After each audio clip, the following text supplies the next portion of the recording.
وہ بھی یہاں پر مراد نہیں ہو سکتے۔ بعد نے کہا کہ یہاں سے مراد انبیاء اور رسول ہیں، یہ بھی مراد نہیں ہو سکتے۔ اب اس سے ایک اور معنی یہ مراد لیا گیا کہ وہ لوگ کہ جنہوں نے جہاد کیا لیکن والدین سے اجازت نہیں لی، تو یہ وہ لوگ ہیں کہ جو یہاں پر ہوں گے موجود۔ لیکن ایک اور معنی یہ ہے کہ اس سے مراد علماء ہیں، فقہا ہیں، یعنی معاشرے کے جو ممتاز لوگ ہوتے ہیں، نمایاں لوگ ہوتے ہیں، وہ مراد ہیں۔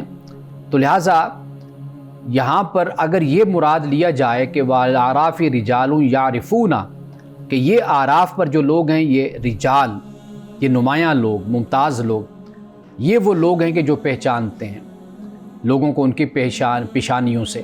تو چونکہ اسلامی معاشرے میں، مسلم معاشرے میں ان کا اپنا ایک مقام اور ایک مرتبہ تھا، تو لہٰذا یہ وہ مقام اور مرتبہ ہے کہ جو ان کو آخرت میں بھی دیا جائے گا۔ دنیا میں بھی ان کی ذمہ داری یہی ہوتی تھی کہ لوگوں کو نیکی کی طرف بلاتے تھے، دعوت دیتے تھے اور لوگوں کو دین کے بارے میں بتایا کرتے تھے، علم کی دولت بانٹا کرتے تھے۔ تو لہٰذا ان کو یہی مقام اور مرتبہ، ان کا نمایاں مقام اور مرتبہ اللہ سبحانہ وتعالیٰ ان کو آخرت میں بھی عطا فرمائے گا۔ تو ایک اور بات جو سمجھنے والی ہے وہ یہ ہے کہ قرآن پاک میں اسی سے ہی آگے پھر رجال کا لفظ بھی استعمال ہوا۔ اب وہاں پر رجال سے مراد وہ لوگ ہیں کہ جو نیگیٹو یعنی منفی صلاحیت رکھنے والے ہیں، جو ایسا معاشرہ، ایسے لوگ کہ جن میں وہ نمایاں برائی میں تھے، یعنی علم کے خلاف، تقوی کے خلاف، اور ان کی جو زندگی تھی وہ کلی طور پر شر پر مبنی تھی۔ اب وہ طبقہ بھی قرآن پاک نے بیان کیا اسی سے آگے جا کر۔ تو لہٰذا یہاں پر اگر ہم بات کرتے ہیں کہ یہاں اصحاب اعراف سے کون لوگ مراد ہیں، تو سمجھ یہ آتی ہے کہ یہاں پر یہی علماء کا، فقہا کا اور وہ طبقہ جو اہل علم کا ہے، جنہوں نے دین میں درک حاصل کیا، دین کی خدمت کی اور اس کے مطابق زندگی گزاری، لوگوں کو دین سے جوڑا، علم کے ساتھ جوڑا۔ تو یہاں پر اللہ سبحانہ وتعالیٰ نے انہی کا ذکر کیا کہ جنتیوں کو بھی وہ دیکھیں گے اور وہ پھر اہل دوزخ کو بھی دیکھیں گے، اور جنتیوں کی تعریف کریں گے اور دوزخیوں کو ان کا جو عذاب ہوگا اس کے بارے میں ان کے سامنے اس کا ذکر کریں گے۔ جی مولانا صاحب بہت شکریہ۔ مولانا صاحب یہاں بتائیے گا کہ آپ نے جو اصحاب الاعراف کا ذکر کیا ہے ان کے لیے رجال کا لفظ جس کی آپ وضاحت بھی کر رہے ہیں استعمال ہوا ہے، تو رجال کا لفظ ہمارے ہاں خاص مرد جو ایک جنس ہے اس کے لیے استعمال ہوتا ہے۔ آپ نے رجال اللہ تلہیہم اس کی جو آیت کی تفسیر ہے بیان کرتے ہوئے کہا کہ وہ مرد، یہاں پہ آپ نے مرد کا لفظ استعمال کیا، تو اس میں عورتیں شامل نہیں ہوں گی؟ یعنی عورتوں کا جو ذکر ہے وہ اس میں کس طریقے سے ہم لے سکتے ہیں؟ دیکھیے یہ جو مرد کا صیغہ استعمال ہوتا ہے نا، اس میں عورتیں خود بخود شامل ہوتی ہیں۔ عرب کا جو اسلوب ہے، عربی زبان کا، وہ یہی ہے، یعنی یا ایھا الذین آمنوا، اے ایمان والو۔ اب جب آمنو کا صیغہ ہم دیکھتے ہیں تو یہ مردوں کے لیے ہی، یعنی مذکر ہی استعمال ہوتا ہے، لیکن واضح بات ہے کہ اس میں مؤنث بھی شامل ہے۔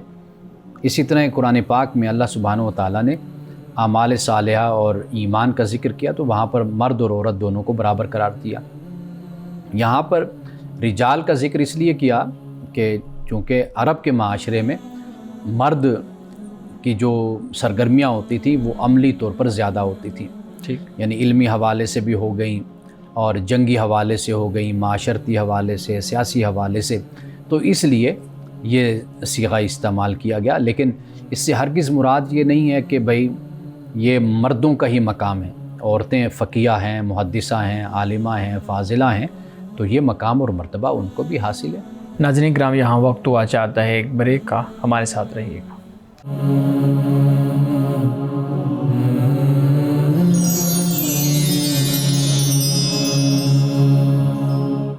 ویلکم بیک ناظرین۔ امان صاحب جو سوال میں نے آپ کے سامنے رکھا اسی سے متعلق ایک لمبی بحث ہمارے ہاں ہوتی ہے، آپ بھی اس کو جانتے ہیں۔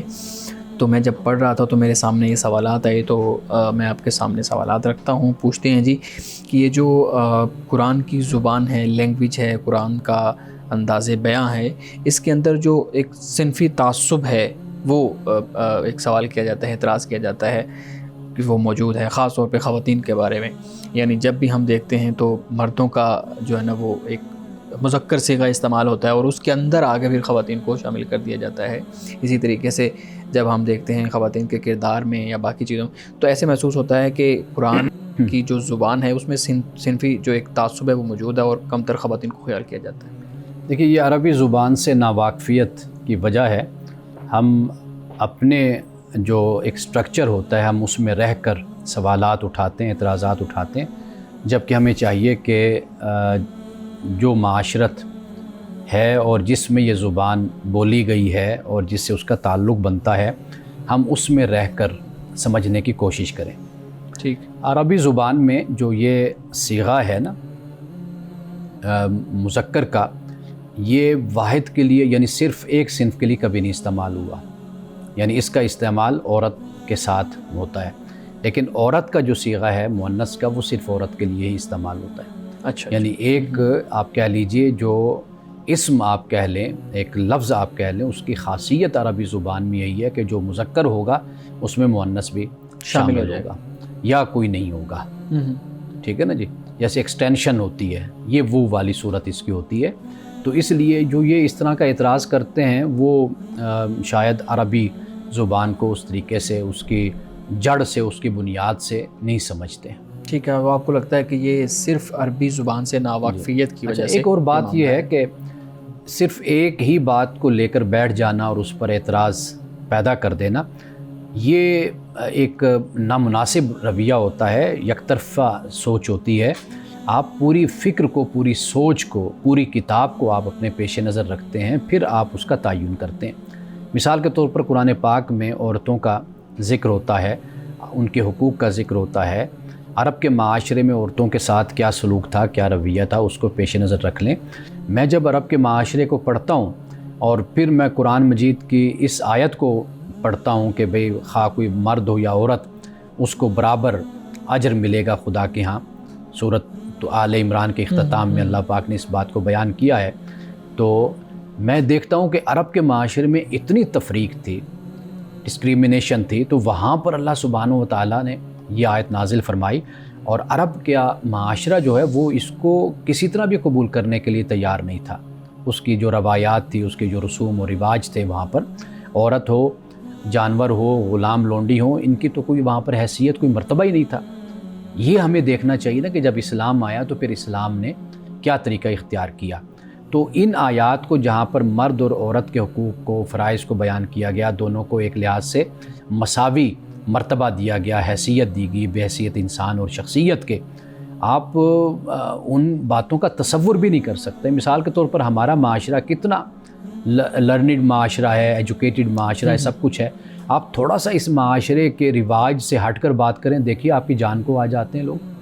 تو اس معاشرے میں کہ جہاں پر واضح طور پر فرق تھا, یعنی بیٹیوں کو زندہ درگور کر دیا جانا ہے, جانور زندہ ہے تو اس کے جسم سے گوشت کو علیحدہ کر لینا ہے, پکانا ہے, یا اس طرح غلام اور لونڈیوں کے ساتھ جو سلوک تھا, اس معاشرے میں اگر اسلام قرآن اس طرح کی باتیں کرتا ہے تو میرا خیال ہے کہ ہمیں اس حساب سے اور اس پس منظر میں ان باتوں کو دیکھنا اور سمجھنا چاہیے. صحیح. امان صاحب اسی پہ مزید سوالات بھی ہیں, لیکن آپ کی جو بات ہے اس سے متعلق میرے ذہن میں ایک سوال آ رہا ہے. پچھلے دنوں ہم نے دیکھا کہ سوشل میڈیا پہ ایک بحث چل رہی تھی کہ اسلام نے غلاموں کا جو سسٹم ہے, نظام ہے, اس کو مکمل طور پہ ختم کیوں نہیں کیا. بہت سے اہل علم نے اس کے اوپر اپنی رائے دی. میں آپ کی رائے جاننا چاہ رہا ہوں کہ یہ جو غلاموں کا نظام کہا یہ جاتا ہے کہ اسلام نے اس کو رائج کیا اور اس کو جو ہے نا وہ آگے بڑھانے کی بات کی ہے. اسلام اگر اتنا پیسفل یا سب کے حقوق کے تحفظ کرنے والا دین تھا تو اس کو مکمل طور پہ پہلے دن ہی مہر لگا کے سب کیوں نہیں کر دیا کہ آج کے بعد غلاموں کی خرید و فروخت ختم ہے. آپ کی کیا رائے اس پہ؟ اصل یہاں بھی وہی مسئلہ ہے جو پہلے ہم نے بات کی نا. آپ دیکھیے کہ ایک ادارہ جب انسٹیٹیوشن قائم ہو جاتا ہے یا ایک روایت بن جاتی ہے تو اس کا خاتمہ یکدم نہیں ہوتا. اس کا ایک طریقہ کار یہی ہوتا ہے کہ اس کو گریجولی سوسائٹی سے ریڈیکیٹ جس کو کہتے ہیں وہ کیا جاتا ہے, اس کو مٹایا جاتا ہے. آپ اسلام سے پہلے کا کلچر دیکھ لیں, جنگوں کی صورت میں غلام اور لونڈی کو بنایا جاتا تھا, اور پھر اسلام جب آیا تو پھر اسلام نے اس میں کیا اصلاحات کی, کیا ریفارمز اسلام لایا.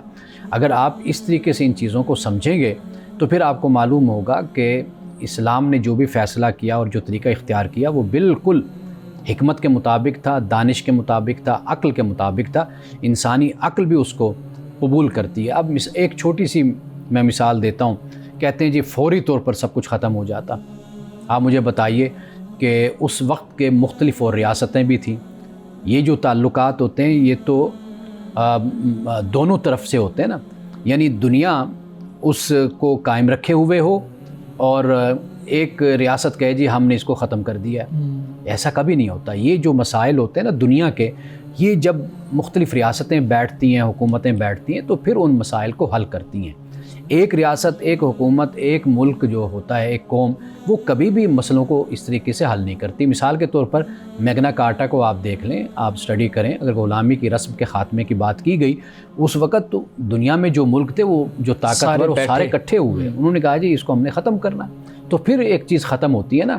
یعنی اسلام اپنی طرف سے مسلمان یا مسلم حکومت یہ دعویٰ کر دے اور یہ ہم نے ختم کر دیا، باقی جو ان سے ان کے ہاں وہی رواج وہی طریقے چلتے رہیں، وہ مسلمانوں کے جو جنگ کی صورت میں مسلمانوں کو تو غلام بناتے رہیں، ادھر سے جو ان سے مسلمان کہیں جی ہم ان کو نہیں غلام بناتے۔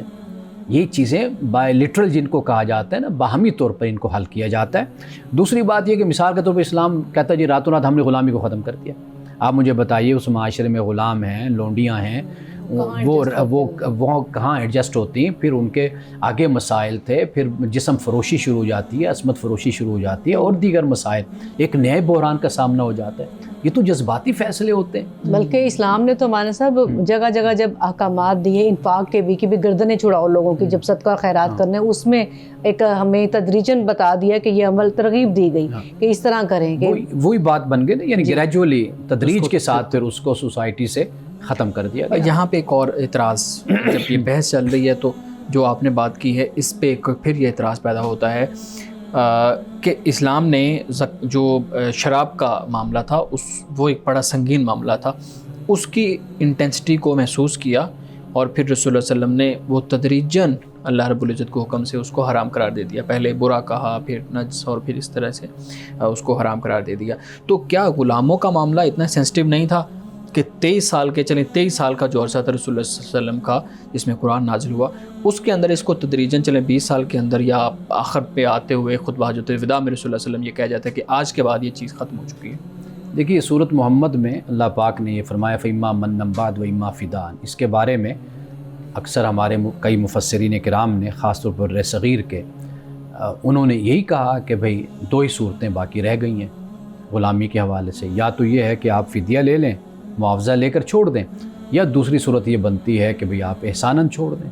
اگر اس غلام کے پاس کوئی نہیں دینے کے لیے تو آپ پھر اس کو احساناً آپ اس کو آزاد کر دیں گے، یہ قرآن پاک نے اس کو بیان کیا۔ اسی طرح سورۃ النور میں بھی اللہ پاک نے اس چیز کو بیان کیا، یہ چیز بیان ہوئی ہے۔ دیکھیے شراب اور اس کا معاملہ بالکل ایک صورت میں مختلف ہو جاتا ہے، اس کا تعلق مشروب سے ہے، پینے سے ہے، اس کا تعلق دنیا کے ساتھ تعلقات پر اس کا ہے معاملہ، اور ہر چیز جڑی ہوئی ہے اس کے ساتھ دوسرے، وہ اجتماعیت کی ایک صورت بن جاتی ہے، وہ دنیا کے ساتھ آپ کے معاملات کی صورت ملکوں کی، ریاستوں کی بن جاتی ہے۔ یہ تو معاشرے کی تطہیر کا معاملہ ہے کہ اللہ سبحانہ و تعالیٰ نے اس کو تدریجاً کہہ لیجیے آخری حکم نازل ہو گیا کہ یہ نہیں کرنا آپ نے۔ لیکن غلامی کی رسم کو اگر قرآن کی اس آیت کی روشنی میں دیکھیں تو اس کا بھی خاتمہ ہو گیا۔ لیکن دوسری صورت جو میں نے آپ کے سامنے رکھی تھی کہ معاشرہ جب ایک چیز کو قبول کر لیتا ہے یا دوسری قومیں انوالو ہو جاتی ہیں تو وہاں پر پھر یک طرفہ فیصلے نہیں ہوتے، پھر مل بیٹھ کر فیصلہ کیا جاتا ہے۔ صحیح۔ ناظرین کرام، یہاں وقت ہوا چاہتا ہے ایک بریک کا، ہمارے ساتھ رہیے گا۔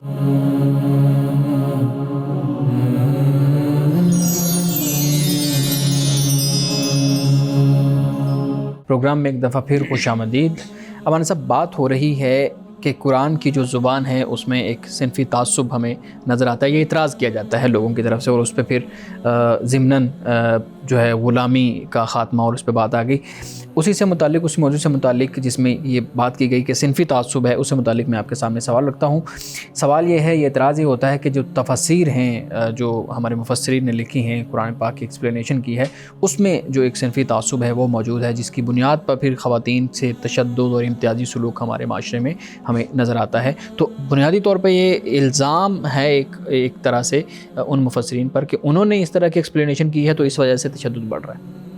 دیکھیے مفسرین کرام نے جو کچھ لکھا، ایک تو جو روایات ان کو ملی، جو واقعات ملے، انہوں نے ان کو ایز اٹ از نقل کر دیا، اس کی تنقید نہیں کی کہ اس کی سند کیا ہے اور اس کی روایت کیا ہے، یہ کہاں سے بات آئی کہاں سے نہیں آئی، یہ چیز نہیں دیکھی، انہوں نے اس کو جمع کر دیا، ذکر کر دیا۔ ہم نے یہ سمجھ لیا کہ جو تفسیر ابن کثیر میں ہوگا، جو تبری میں ہوگا، فلاں میں ہوگا، تو وہ بالکل حجت ہوگی، بات جو بیان ہوگی، وہ انہوں نے جمع کر دی۔ دوسری بات یہ ہے کہ دیکھیے وہ جن معاشروں سے تعلق رکھتے تھے، ان معاشروں میں جو چیز رائج تھی، جو طریقہ رائج تھا، انہوں نے اس کو بھی بیان کیا ہے اپنی تفاسیر میں۔ یعنی ہم ان کی جو تفاسیر ہے وہ کوئی ایسی نہیں ہے کہ جن کی بنیاد پر ہم بالکل اس طرح فیصلہ کریں کہ جی یہ جو انہوں نے فرمایا ہے یہ بالکل صحیح بات ہے اور عین اسلام ہے اور عین اسلام ہے۔ ہر کسی نے اپنے حالات کے مطابق، اپنی فکری اور علمی سطح کے مطابق انہوں نے وہ چیزوں کو بیان کیا اور انہوں نے لکھ دیا۔ تو لہٰذا مفسرین کرام ہمارے لیے کوئی حجت نہیں بنتے، ہمارے لیے حجت اللہ کا کلام ہے یا رسول اللہ صلی اللہ علیہ وسلم کی سنت ہے۔ بالکل ٹھیک ہے۔ اچھا مولانا صاحب، یہاں پہ میں جب یہ آرٹیکل ایک تو پڑھ رہا تھا تو اس میں بیان کیا گیا کہ جب رسول اللہ صلی اللہ علیہ وسلم نے اس دنیا سے پردہ فرمایا، آپ رخصت ہو گئے، تو خواتین کے ساتھ وہی سلوک ہوا جو ایک ماں باپ کے فوت ہونے کے بعد بچوں کے ساتھ ہوتا ہے، کہ پھر وہ صرف ان کی کفالت کا معاملہ آتا ہے، صرف یہ ہوتا ہے کہ چلیں ان کو پہننے کے لیے کپڑے مل جائیں، ان کی حفاظت ہو جائے، یعنی وہ جو ماں باپ کر رہے ہوتے ہیں وہ پھر بچوں کے ساتھ نہیں ہوتا۔ تو کہتے ہیں جی خواتین کے ساتھ بھی رسول اللہ صلی اللہ علیہ وسلم کے رخصت ہونے کے بعد یہی معاملہ ہوا، اور سلاطین جو تھے، علماء جو تھے، انہوں نے پھر یہی معاملہ کیا کہ نہ ان کو بطور مفسر آگے آنے دیا، نہ ان کو بطور محدث جو ہے نا وہ حدیث پڑھانے کے لیے آگے آنے دیا، نہ انہوں نے کسی قرآن کی تفسیر کو جو ہے نا وہ لکھنے دیا، اور نہ انہوں نے ایسی ایکسپلینیشن کرنے دی جو خواتین کے حق میں جاتی۔ یہ بھی ایک بڑا اعتراض کیا جاتا ہے ہمارے ہاں خواتین کی جو حقوق کی تحریک ہیں ان کی طرف سے۔ اچھا، یہ بھی اسلامی تاریخ سے ناواقفیت کی علامت ہے، اس لیے کہ ابھی ہمارے ادارے میں کتاب آئی ہے ڈاکٹر اکرم ندوی صاحب کی جو محدثات پر ہے، یعنی وہ خواتین جو محدثہ تھیں ان کی کافی بڑی تعداد ہزاروں میں ہے جو انہوں نے اس کتاب میں ان کو شامل کیا ہے۔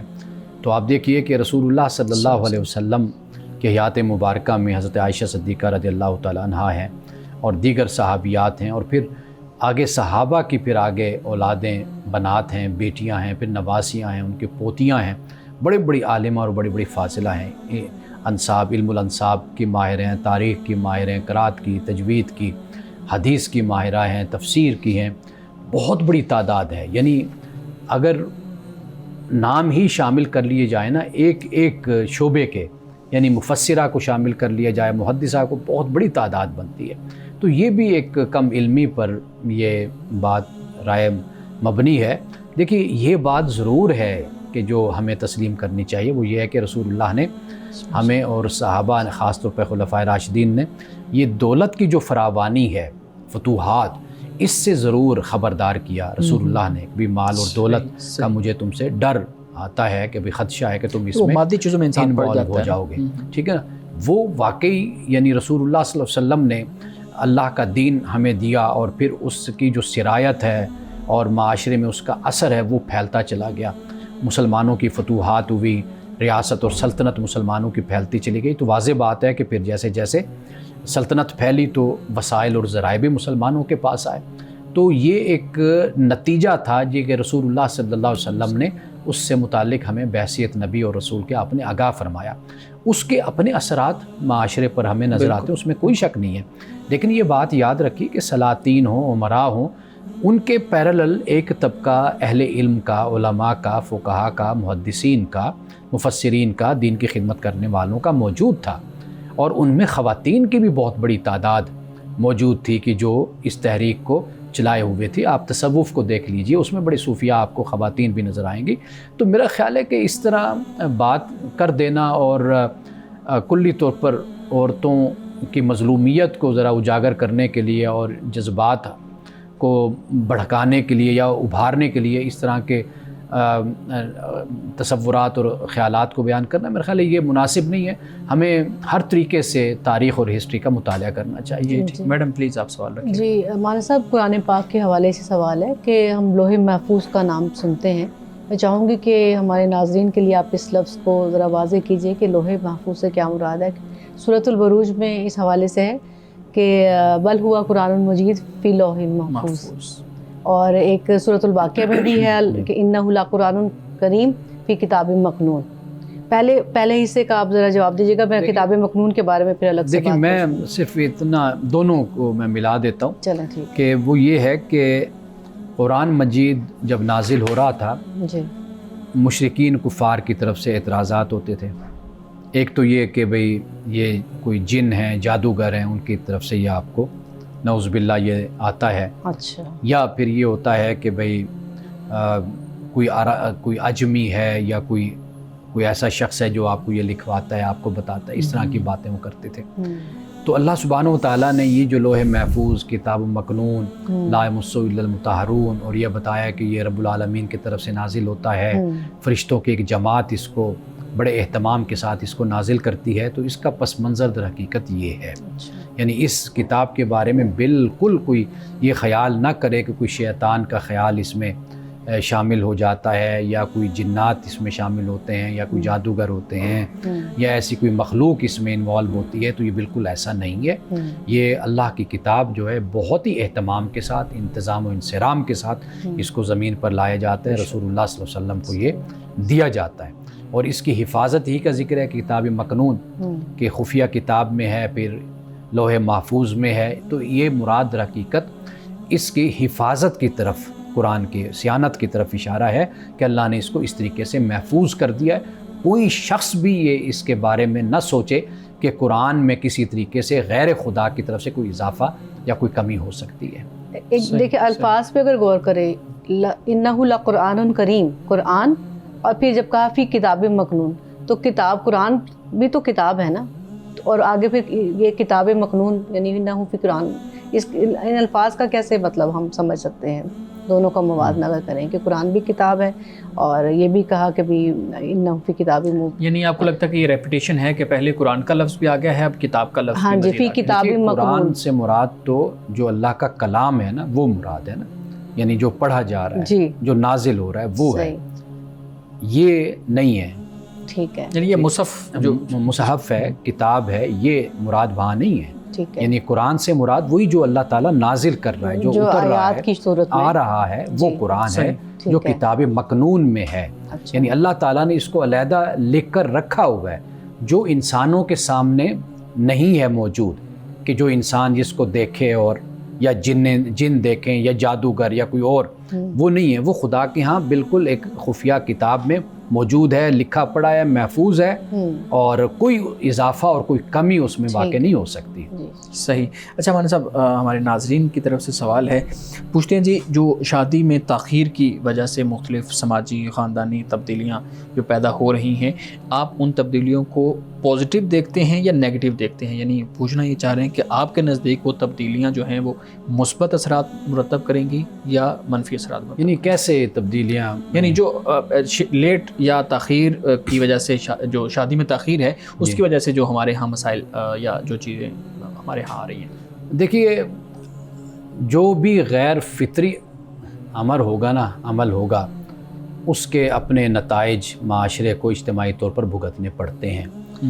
ہمارے ہاں شادی کا کا لیٹ ہونا، اس کی بہت سی وجوہات ہیں۔ یعنی اب تعلیم کا معاملہ ہے کہ جی تعلیم مکمل ہو جائے، یا دیگر معاملات ہیں، معاشرے کے جو رسوم و رواج ہیں وہ بھی ایک بڑی وجہ بنتے ہیں۔ یعنی رسوم و رواج کہ بھئی جہیز کا مسئلہ ہو جاتا ہے، اور پھر یہ کہ شادی کرنی ہے تو پورا کوئی انتظام لاکھوں میں ہو، تو پھر بیٹی کو رخصت کیا جائے یا بیٹے کا نکاح ہو، دلہن کو لایا جائے۔ یہ جو مسائل اوریجنل ہیں وہ اپنی جگہ پر موجود ہیں کہ ان کو کسی طریقے سے حل کیا جا سکتا ہے، لیکن رسوم و رواج کی بنیاد پر یا دیگر وجوہات کی بنیاد پر جو ہم اپنے لیے مسائل پیدا کرتے ہیں وہ بھی اب ہمارے ہاں بڑھتے چلے گئے ہیں۔ اصل مسئلہ یہ ہے کہ آپ تعلیم اور شعور جب آتا ہے تو اس کے ذریعے سے آپ اپنی ان رسوم بد کو ختم کرنے کی کوشش کریں، لیکن ہم نے اپنے مسائل میں اس طرح اضافہ کر لیا کہ وہ جو شعور اور تعلیم کا معاملہ ہے وہ بھی ہمارے لیے شادی کی تاخیر کا باعث بن گئے، اور جو رسوم بد ہیں جہیز وغیرہ کے جو رواج ہیں وہ بھی ہمارے لیے ایک مصیبت بن گئے. تو لہٰذا ہمیں جو طریقہ اختیار کرنا چاہیے وہ یہ ہے جو میں اکثر طور پر والدین کو بھی کہتا ہوں کہ اگر والدین ہمت اور استطاعت اور طاقت اگر رکھتے ہیں تو پھر جب بچہ اپنی تعلیم کو مکمل کرنے کے قریب ہوتا ہے تو بہتر طریقہ یہی ہوتا ہے کہ شادی کر دی جائے، چاہے وہ 25 سال کا ہے، 23 کا ہے، 22 کا ہے. تو وہ تاکہ ہمارے پیش نظر در حقیقت اخلاق یہ بنیادی چیز ہے. اسلام اور اخلاق، عقیدہ، یہ سب سے زیادہ اہمیت اس کو حاصل ہے. اگر اس کا تحفظ ہو سکتا ہے تو پھر والدین کو چاہیے کہ اس کا جو ذریعہ ہے، طریقہ ہے، اس کو وہ اختیار کریں. صحیح. ناظرین کرام، یہاں وقت ہوا چاہتا ہے ایک بریک کا، ہمارے ساتھ رہیے.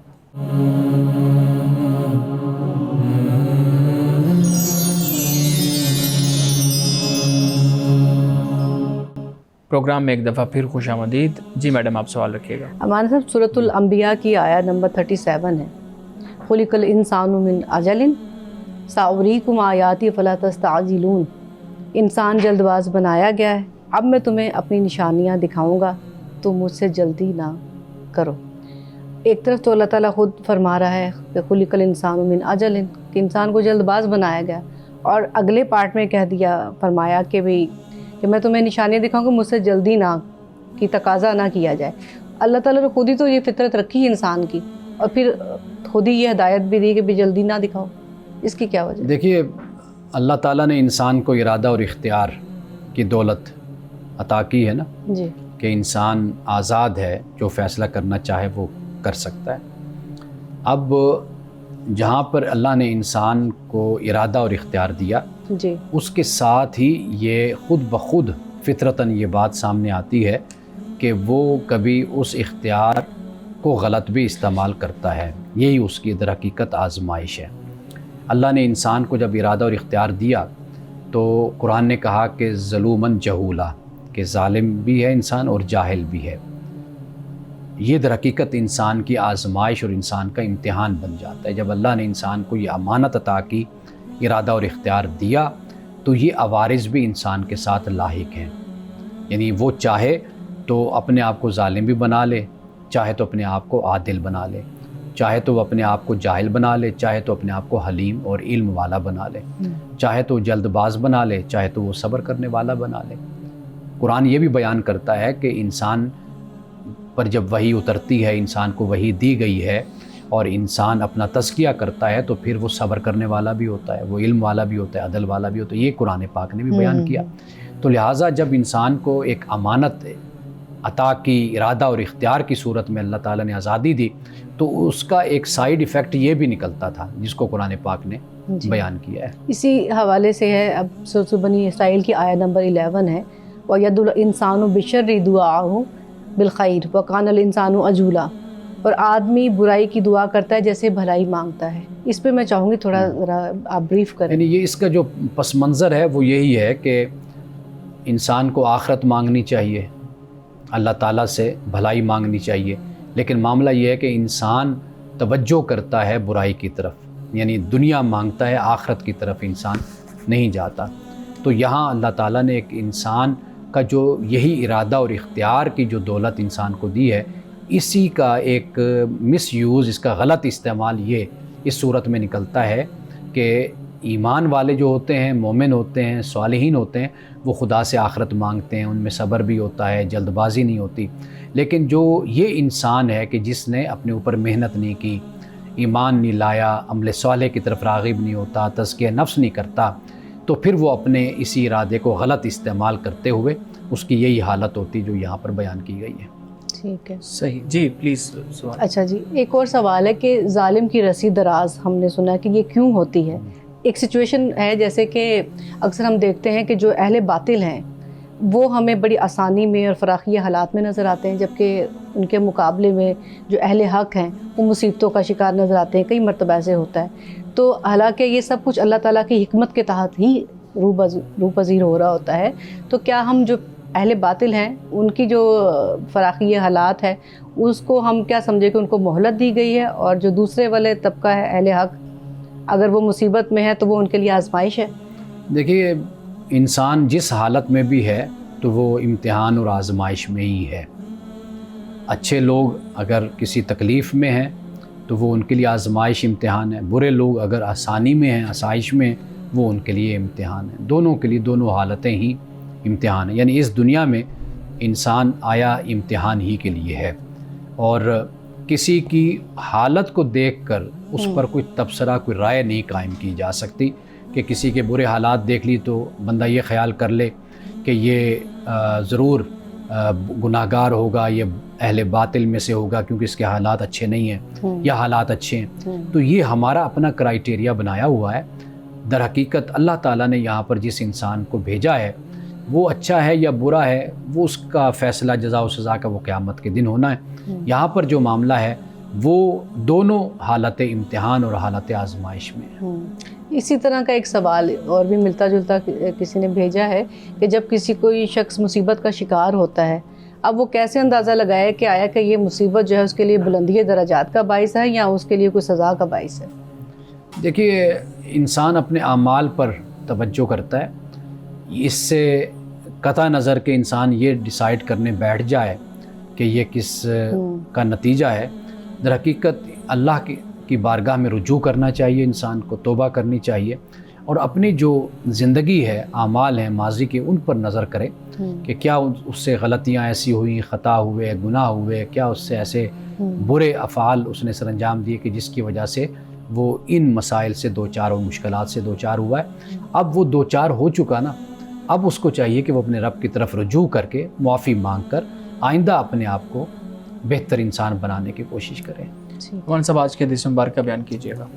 حضرت ابو ہریرہ رضی اللہ تعالیٰ عنہ سے روایت ہے، فرماتے ہیں کہ رسول اللہ صلی اللہ علیہ وسلم نے فرمایا کہ تم میں سے کوئی بھی اپنی پاک کمائی میں سے کھجور بھی صدقہ کرتا ہے تو اللہ پاک اس کو اپنے دائیں ہاتھ میں لیتا ہے، اس کی پرورش کرتا ہے، جیسا کہ تم میں کوئی اپنے بچھڑے یا اونٹنی کے بچے کی پرورش کرتا ہے، یہاں تک کہ وہ پہاڑ یا اس سے بھی بڑا ہو جاتا ہے۔ یعنی جو پاک کمائی سے اللہ کی راہ میں صدقہ دے تو اللہ اس کو دائیں ہاتھ میں لیتا ہے۔ دائیں ہاتھ کا ذکر اس لیے فرمایا کہ یہ برکت کا نشان ہے، قبولیت کی علامت ہے، اور پھر اس کے بعد اللہ اس کی پرورش، یعنی پھر اللہ تعالیٰ اس میں اضافہ فرماتا رہتا ہے، اور پھر وہ ایسے ہوتا ہے کہ جیسے اونٹنی کا بچہ ہو، بچڑا ہو، پھر وہ بہت بڑا بن جاتا ہے۔ تو اسی طرح انسان کا اجر بھی بڑھتا چلا جاتا ہے۔ ناظرین کرام، اس دعا کے ساتھ اپنے پروگرام کا اختتام کریں گے۔ اللہ رب العزت حسن کلام اور تاثیر کلام عطا فرمائے، ہماری زبان کی گروں کو کھول دے اور سننے والوں تک خیر کا پیغام پہنچے۔ اجازت دیجیے، خدا حافظ۔